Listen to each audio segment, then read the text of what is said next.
belajar untuk memaksimalkan. Oke, menurut kau gimana yang keempat ini memaksimalkan kelebihan dan potensi?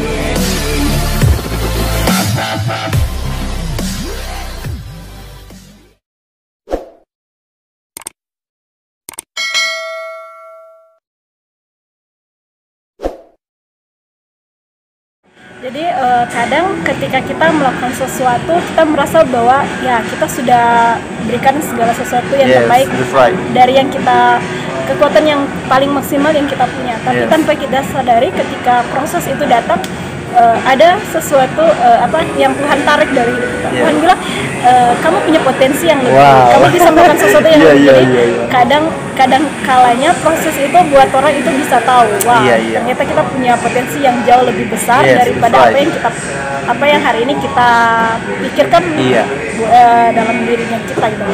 Ya hari ini ya belajar jadi orang yang hari ini ya enggak jadi orang yang berdiam, tapi munculkan potensi-potensi yang ada gitu.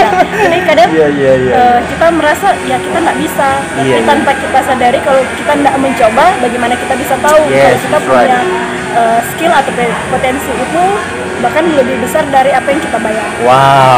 Oke, teman-teman, guys. Jadi ini yang terakhir, yang kelima, teman-teman. Oke. Kemudian yang kelima di sini, selalu berpikir positif pada situasi terburuk sekalipun. Di sini pun untuk sekarang mungkin tahun 2020 banyak yang terjadi di Indonesia, tapi hari ini Tuhan pun ajarkan kita itu selalu berpikir positif apa yang hari ini terjadi sama keluarga kita mungkin, sama hidupnya kita mungkin. Tapi hari ini kita pun juga belajar secara pribadi, kita belajar untuk berpikir positif apa yang hari ini terjadi dalam hidupnya kita. Oke, kalau menurut Kak yang kelima ini bagaimana? Selalu berpikir positif pada situasi terburuk sekalipun. Jadi sebelum lanjut, Des ingin cerita sebuah ilustrasi seperti ini. Des pernah baca sebuah cerita begitu. Jadi ada seorang petani. Jadi suatu waktu dia punya satu kuda terbaik. Nah, jadi tiba-tiba ada yang menawarkan untuk membeli kudanya. Tapi dia menolak. Dia menolak untuk menjual kuda, guys. Jadi ini cerita ya.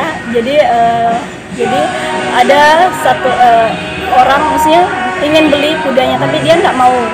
Terus akhirnya tetangga-tetangganya yang di sekelilingnya bilang, kok kenapa nggak mau, padahal sudah dibayar mahal, begini ya sudah. Keesokan harinya kudanya itu hilang. Dan dia tiba-tiba datanglah tetangga-tetangganya dan menyindir dia, seandainya kemarin itu kamu jual kudamu, paling hari ini kamu nggak akan mengalami kesialan. Dia merasa dia tetap diam. Dia tetap berpikir positif. Keesokan harinya tiba-tiba kudanya kembali dan membawa 4 ekor kuda. Dia membawa 4 ekor kuda liar gitu ya. Terus tiba-tiba tetangganya datang lagi, sangat beruntung kamu karena kudamu yang satu itu bisa membawa 4 kuda liar yang lain. Seiring berjalannya waktu, tiba-tiba anak petani ini sedang melatih 4 kuda liar yang ada. Sementara dilatih, tiba-tiba anaknya terjatuh dan kakinya patah. Gitu. Sampai orang-orang pun datang, dia kena lagi sindiran gitu. Akhirnya kuda yang dibawa itu malah membuat malapetaka dalam hidup anakmu. Anakmu nggak bisa berjalan karena kakinya patah ini. Tapi dia tetap diam. Dia hari ini menjadi orang yang diam dan dia belajar untuk berpikir positif. Keesokan harinya tanpa disangka-sangka terjadilah perang. Terjadilah perang dan di sana dituntut semua anak-anak Buddha yang ada di desa itu harus ikut berperang. Dan karena anak petani ini dengan kondisi kakinya yang nggak bisa jalan, akhirnya dia nggak ikut perang.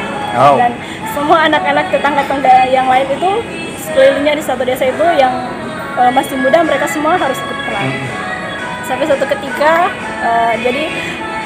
setiap pemuda yang ikut perang itu gugur dalam medan pertempuran. Sampai datanglah tetangga-tetangganya yang lain dan datang kepada petani tersebut terus bilang, sangat beruntung nasibmu karena seandainya anakmu tidak mengalami hal itu mungkin anakmu juga telah mati di medan pertempuran. Dan detik itu pun dia mulai dia langsung mengeluarkan suara seperti ini. Dia langsung katakan seperti ini, apa yang menurut kita baik hari ini belum tentu baik di hari esok. Jadi hari ini apa yang hari ini dialami, belajarlah berpikir positif. Jadi karena Tuhan yang paling tahu apa yang terbaik dalam hidup kita. Bahkan di setiap situasi tersulit menurut manusia, mungkin itu adalah caranya Tuhan untuk menghentikan kita mengalami kesulitan yang jauh lebih besar di depan sana. Jadi itu membuat dia sudah mungkin sesuatu kemalangan menurut kita, tetapi Tuhan bilang itu adalah cara terbaik untuk membuat kita itu tidak mengalami kemalangan yang jauh lebih besar. Kehilangan itu adalah hal yang paling terburuk dalam hidup manusia, tapi kalau hanya masalah harta atau apa itu mungkin bisa dicari kembali, tapi kalau kayak sosok seorang yang berharga itu kayak tidak bisa gitu lah. Jadi kayak ya Tuhan tahu yang terbaik itu apa. Bahkan apa yang paling kita butuhkan, apa yang hari ini kita minta ke Tuhan, Tuhan bilang ya Tuhan kasih sesuai kebutuhannya kita, bukan keinginannya kita. Jadi berpikir positif di balik kejadian-kejadian yang ada. Karena intinya pengalaman kayak kejadian hari ini mungkin ya situasi ini kayak membuat kita dilema, tapi membuat kita merasa terpuruk, tapi Tuhan bilang ini cara terbaik untuk kita bisa melangkah ke depan dengan tidak mengalami hal terburuk, jauh lebih buruk dari apa yang kita alami hari ini. Amin. Oke. Thank you Kak. Thank you Kak. Jadi buat teman-teman di sini orang belajar sama-sama dari 5 prinsip hidup sederhana. Kiranya apa yang Kak Des bagikan, apa yang terang dengar sama-sama bisa terang hidup sama-sama. Dan juga buat teman-teman, terima kasih sudah nonton video ini. Jangan lupa apakah tuh like and subscribe. Oke. Jadi buat teman-teman terima kasih sudah menonton video ini. Dadah. God bless you. Apa dah?